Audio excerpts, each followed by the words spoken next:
తర్వాత దానిని గురించి ఆలోచిస్తాను అని చెప్పటం ఎంత దుర్మార్గమైనటువంటి విషయం అంటే, ప్రపంచంలో ఎంతోమంది మోసగాళ్లను చూసి ఉంటాం, ఎంతోమంది వంచన చేసేటువంటి వాళ్లను చూసి ఉంటాం.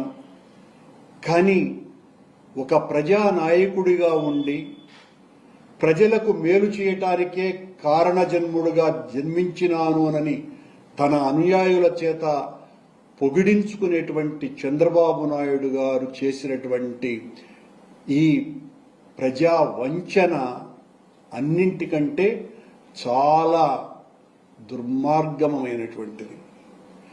నేను అధికారంలోకి వస్తే తల్లికి వందనం పేరుతో ప్రతి ఒక్కరికి బిడ్డకు 15,000 రూపాయలు ఇస్తానని చెప్పినటువంటి వ్యక్తి, అన్నదాతలకు 20,000 రూపాయల సహాయం చేస్తానన్నటువంటి వ్యక్తి, ప్రతి సంవత్సరము నిరుద్యోగుడికి ప్రతి ఒక్కడికి కూడా 3,000 రూపాయల భృతి ఇస్తానని చెప్పినటువంటి వ్యక్తి, 50 ఏళ్లు నిండినటువంటి మహిళలకు అందరికీ కూడా ప్రతి సంవత్సరము 18,500 ఆర్థిక సహాయం చేస్తానని చెప్పినటువంటి వ్యక్తి ఈ రోజున రాష్ట్ర ఆర్థిక పరిస్థితి దుర్మార్గంగా ఉంది కాబట్టి నేను చేయలేను అని చెప్పటం.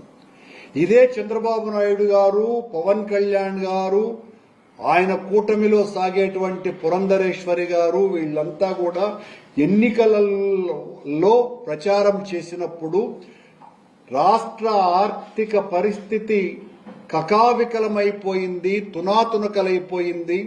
జగన్మోహన్ రెడ్డి 14 లక్షల కోట్ల రూపాయల ఆర్థిక భారాన్ని మోపినాడు ఈ రాష్ట్రం మీద, ఈ రాష్ట్రమంతా అప్పుల్లో కూరుకుపోయింది అని చెప్పినటువంటి ఈ ముగ్గురు నేతలు ఇంత ఆర్థిక దుస్థితి ఉన్నప్పటికీ కూడా జగన్మోహన్ రెడ్డి ఇస్తున్నటువంటి ఈ పథకాల కంటే మిన్నగా దాదాపు 2.5 లక్షల కోట్ల రూపాయలు అధికంగా నేను నా వాగ్దానాలకు హామీగా ఇస్తున్నాను అని చెప్పి ఓట్లను దండుకున్నటువంటి చంద్రబాబు నాయుడు గారు ఆ రోజున 14 లక్షల కోట్లని చెప్పి, ఈవిడేమో పురంధరేశ్వరి 12 లక్షల కోట్లని చెప్పి, పవన్ కళ్యాణ్ ఏమో 10 లక్షల కోట్ల అప్పును చెప్పి ఒకరికొకరు పొంతన లేకుండా అప్పులు, జగన్మోహన్ రెడ్డి గారు చేసినటువంటి అప్పులను బూచిగా చూపించి నిజానికి చంద్రబాబు నాయుడు గారు అధికారం కోల్పోయినప్పటికీ 19వ సంవత్సరం నాటికి 4,12,000 కోట్ల రూపాయల అప్పులు మిగిల్చి వెళితే జగన్మోహన్ రెడ్డి గారి సమయంలో చేసినటువంటి అప్పులు కేవలం 2,30,000 కోట్ల రూపాయలు. ఇది అందరూ చెప్పేటువంటి మాట.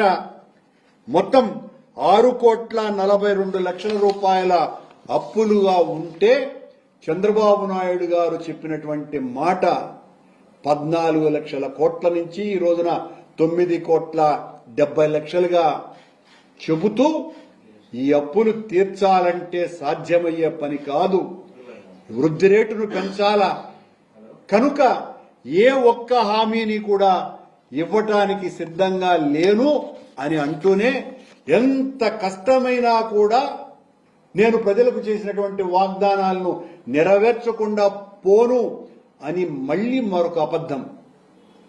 ఇంత దుర్మార్గమైనటువంటి పాలన చంద్రబాబు నాయుడు గారు గతంలో పాలించినప్పుడు కూడా ఇంత దుర్మార్గంగా పరిపాలించాల.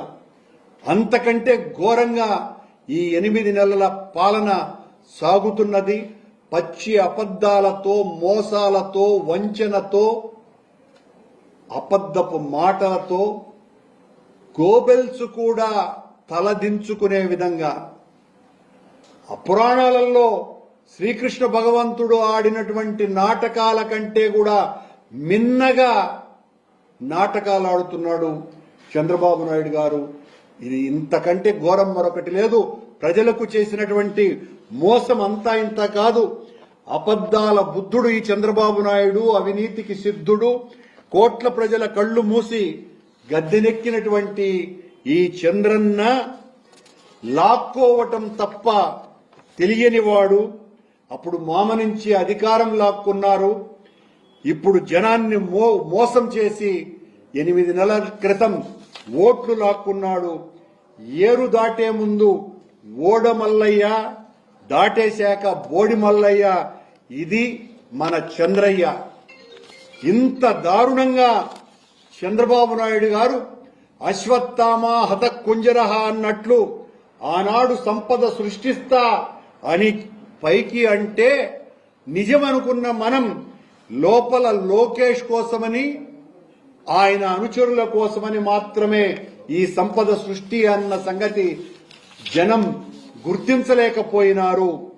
ఈయన కపట నాటకం ముందు శ్రీకృష్ణ భగవానుడు పురాణాలలో ఆడినటువంటి నాటకం కూడా చెల్లు.